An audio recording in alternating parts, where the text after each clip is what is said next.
तो केंद्र सरकार वक्फ बोर्ड पर कंट्रोल करने की तैयारी कर रही है, जिसकी किसी भी संपत्ति को वक्फ संपत्ति घोषित करने और उसकी अनियंत्रित शक्तियों पर अंकुश लगाने की तैयारी अब चल रही है। सूत्रों के मुताबिक शुक्रवार शाम को कैबिनेट ने वक्फ अधिनियम में 40 से अधिक संशोधन पर चर्चा की, जिसमें वक्फ बोर्ड के अधिकार क्षेत्र की जांच करने के लिए संशोधन भी शामिल है। बता दें कि वक्फ बोर्ड के पास देश भर में लाखों करोड़ों रुपए की संपत्तियां हैं। सूत्रों के अनुसार वक्फ अधिनियम में संशोधन करने वाला विधेयक अगले हफ्ते संसद में पेश किए जाने की भी संभावना है। सूत्रों ने यह भी कहा कि संपत्तियों के अनिवार्य सत्यापन में 2 प्रावधान वक्फ बोर्ड की मनमानी शक्तियों पर अंकुश लगाएंगे। वर्तमान में इन संस्थाओं के पास किसी भी संपत्ति को वक्फ संपत्ति के रूप में टैग करने का अधिकार है। देश भर में वक्फ बोर्ड के पास 8.7 लाख से अधिक संपत्तियां हैं, जो कि 9.4 लाख एकड़ में फैली हुई हैं। 2013 में यूपीए सरकार के दौरान मूल अधिनियम में संशोधन लाकर वक्फ बोर्ड को अधिक व्यापक अधिकार प्रदान किए गए थे, जिसके बाद वक्फ बोर्ड और संपत्तियों के मालिक के बीच विवाद बढ़ता गया।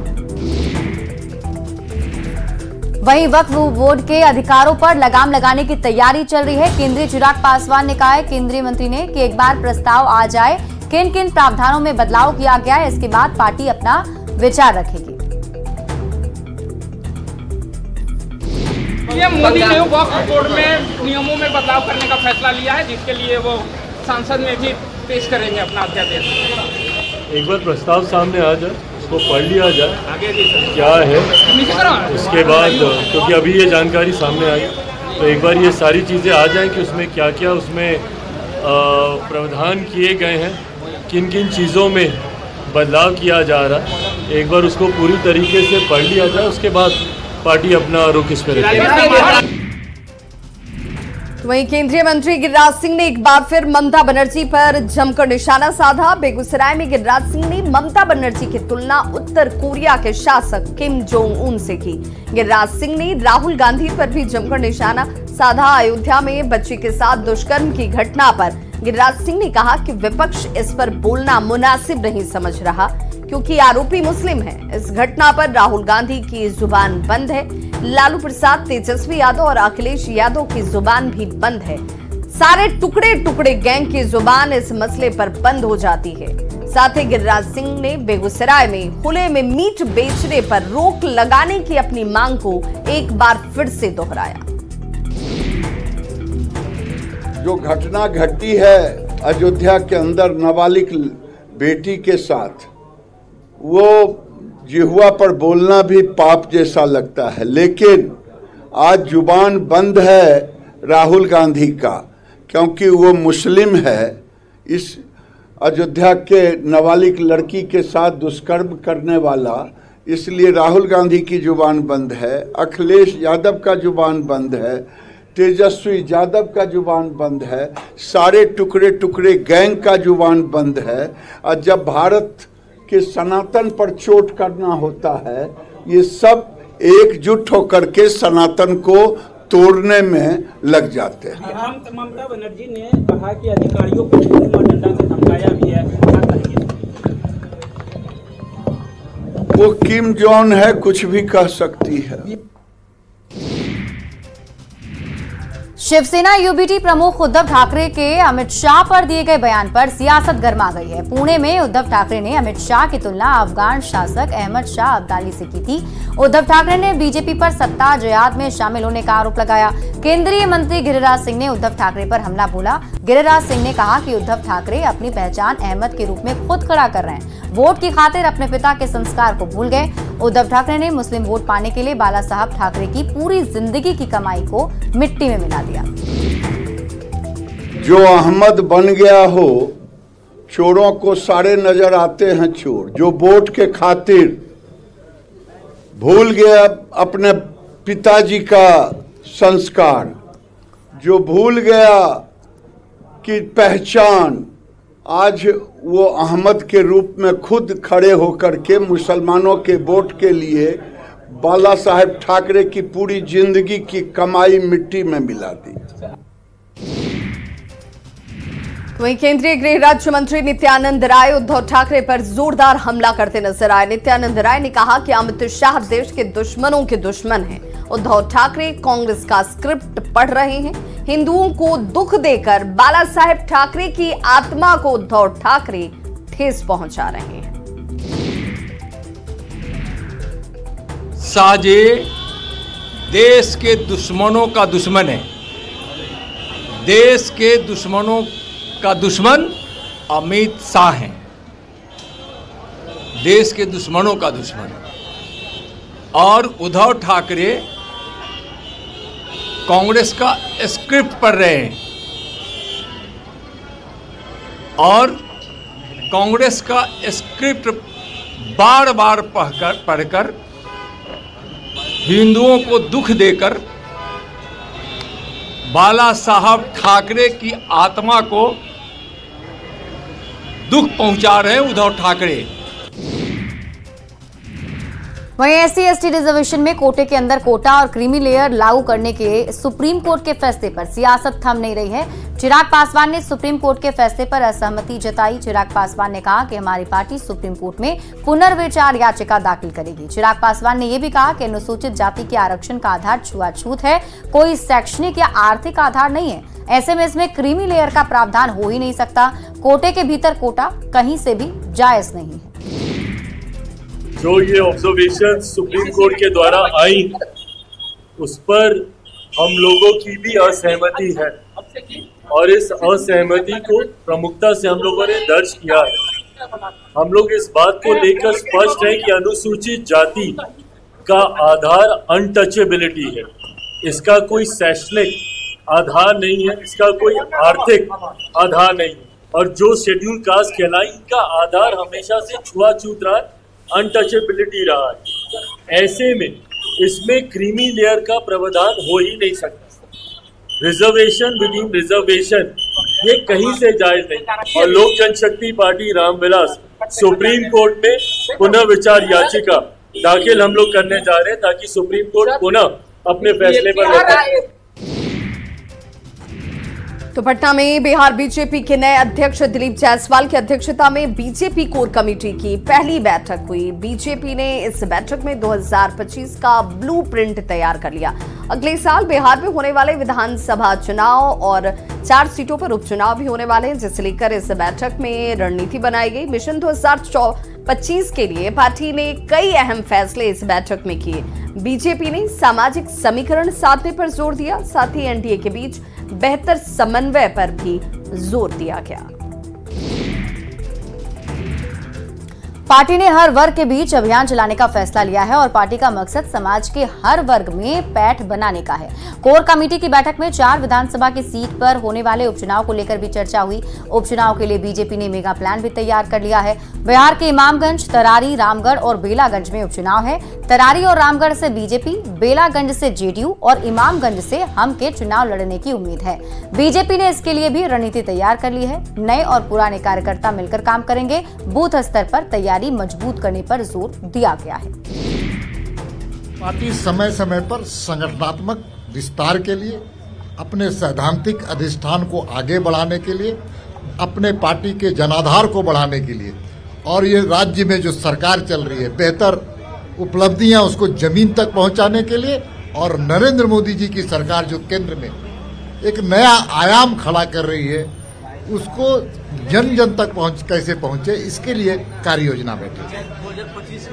निश्चित तौर पर 2025 में हम चुनाव जीतेंगे, एनडीए गठबंधन की सरकार बनेगी। कार्यालय में संगठन से संबंधित विषय अध्यक्ष जी रखेंगे। ये हमारा नित्य की बैठक होती है, जब प्रभारी आते हैं कोर कमेटी की बैठक होती है, ये रूटीन वर्क है। प्रधानमंत्री नरेंद्र मोदी जी और भारत के गृह मंत्री एक भारत श्रेष्ठ भारत बनाने का जो उन्होंने संकल्प लिया है उसको सिद्धि तक पहुंचा रहे हैं। लोग परेशान हो रहे हैं, उसकी चिंता नहीं कर रहे हैं। तो बिहार बीजेपी अध्यक्ष दिलीप जायसवाल ने केंद्रीय गृह राज्य मंत्री नित्यानंद राय से आग्रह किया कि रेल मंत्रालय के साथ मिलकर छठ से पहले ये तय कराया जाए कि हर बिहारी छठ पर अपने घर आ सके। दिलीप जायसवाल ने कहा कि एनडीए सरकार ने यह ठाना है कि हर बिहारी को छठ में घर लाना है। अनुरोध मैं करूंगा कि छठ पर्व आने वाला है। मैं नित्यानंद राय जी से अनुरोध करूंगा कि आप रेल मंत्रालय के साथ 1-1.5 महीना पहले बैठकर एनडीए सरकार नीतीश कुमार के नेतृत्व में ठाना है कि हर बिहारी को छठ में घर लाना है। एनडीए सरकार ने ठाना है हर बिहारी को छठ में घर लाना है।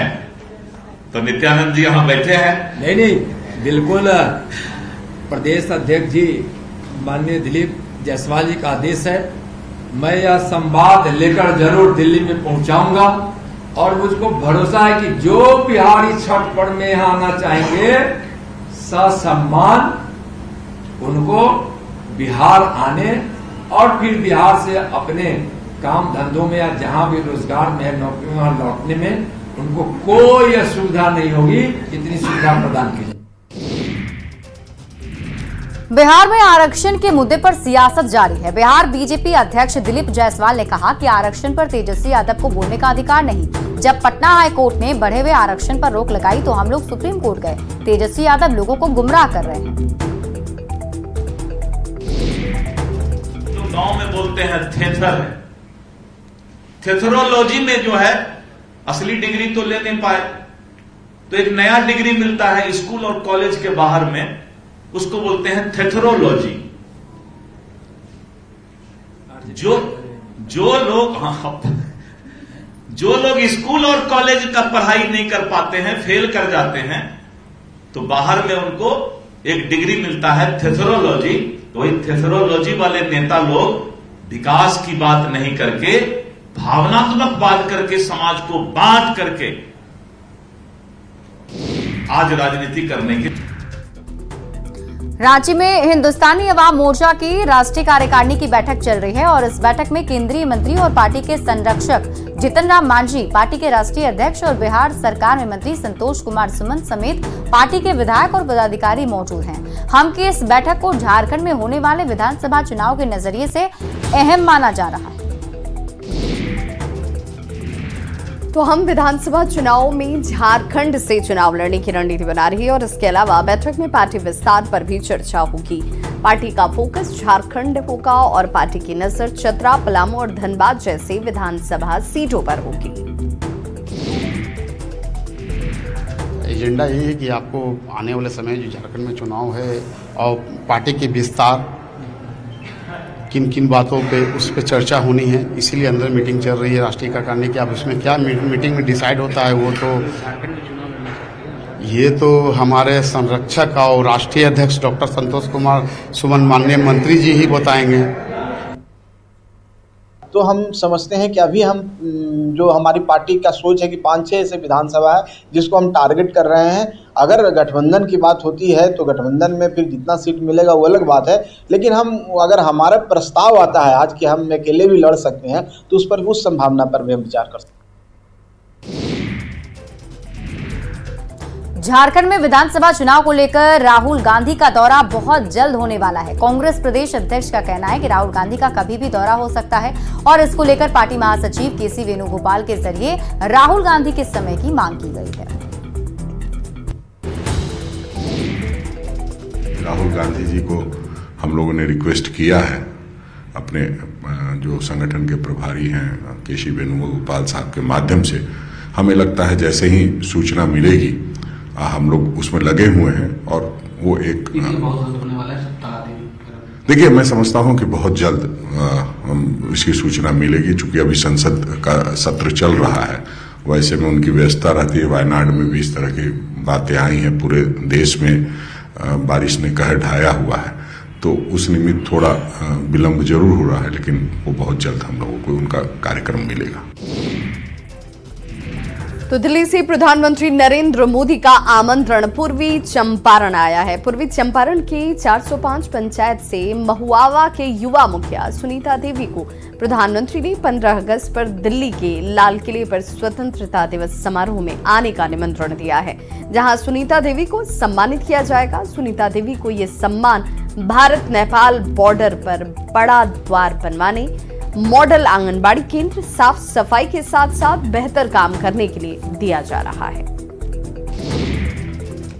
नेपाल और बिहार के बीच में बेटी रोटी का संबंध है और नेपाल की बेटी और बिहार की बहू ने पूरे बिहार का मान सम्मान बढ़ाया है, क्योंकि 15 अगस्त को प्रधानमंत्री नरेंद्र मोदी का बुलावा आया है। देखिए हमारे साथ वो मुखिया हैं और मुखिया जी पत्र के साथ मौजूद हैं और प्रधानमंत्री नरेंद्र मोदी का बुलावा आया है। पूरा परिवार खुश है, पूरे बिहार के लोग खुश हैं और खासतौर पर महुआ पंचायत के लोग खुश हैं। मैडम कैसा लग रहा है? आपके पास पत्र भी है और मोदी जी का बुलावा भी है 15 को। बहुत अच्छा लग रहा है। से आदरणीय मोदी जी ने हमको बुलाए हैं, बहुत खुशी के बात।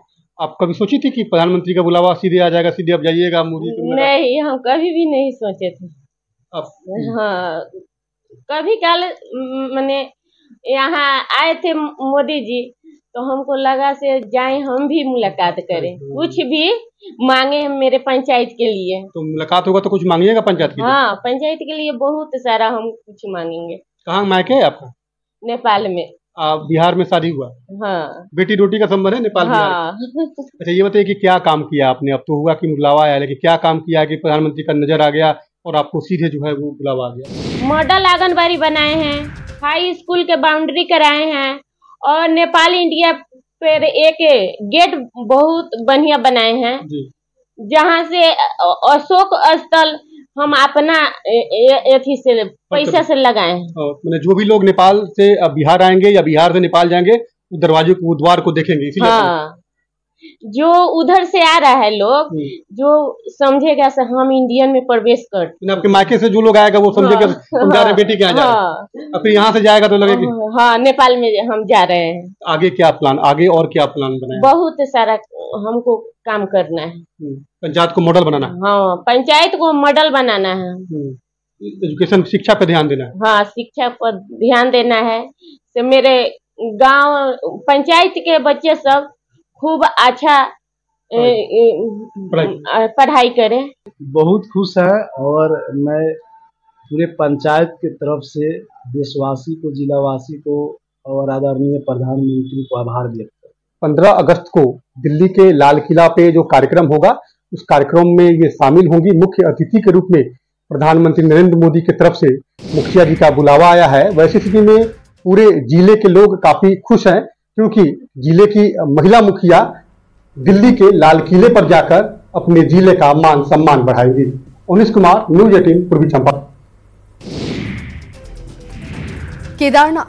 केदारनाथ में फंसे लोगों को निकालने के लिए रेस्क्यू ऑपरेशन जारी है। खराब मौसम के बावजूद भारतीय वायुसेना लोगों को निकालने में जी जान से जुटी हुई है। केदार घाटी में अब तक 9,099 यात्रियों का रेस्क्यू किया जा चुका है, लेकिन अभी भी करीब 1,000 यात्री फंसे हुए हैं, जिनको निकालने के लिए अस्थायी पुल का निर्माण भी किया गया। दूसरी तरफ ऊंची पहाड़ी से लैंडस्लाइड का खतरा मंडरा रहा है। वहीं केरल के वायनाड में मृतकों का आंकड़ा 361 तक जा पहुंचा है। वहीं 300 लोग अब भी लापता हैं। इंडियन कोस्ट गार्ड के और इंडियन एयरफोर्स ने देवदूत बनकर 3 लोगों की जान बचाई। ये तीनों लोग केरल के भूस्खलन प्रभावित वायनाड जिले में सोचीपारा झरने में फंसे हुए थे। सेना ने मुश्किल हालात में भी इन्हें रेस्क्यू किया और सकुशल इन्हें उतारा है और बचाया है। 3 लोगों की जान सेना की तरफ से बचाई गई। रांची के अनगढ़ा थाना इलाके में पुलिस और अपराधियों के बीच मुठभेड़ हो गई। इस दौरान पुलिस ने एक आरोपी को गिरफ्तार कर लिया। दरअसल पुलिस रांची के सिविल कोर्ट के अधिवक्ता की हत्या में शामिल आरोपियों को गिरफ्तार करने पहुंची थी और इसी बीच पुलिस को देखते ही आरोपियों ने फायरिंग शुरू कर दी।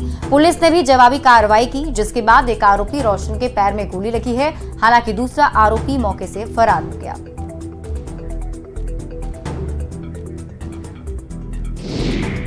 तो इस बुलेटिन में बस इतना ही, लेकिन न्यूज 18 बिहार झारखंड पर खबरों का सिलसिला लगातार जारी है।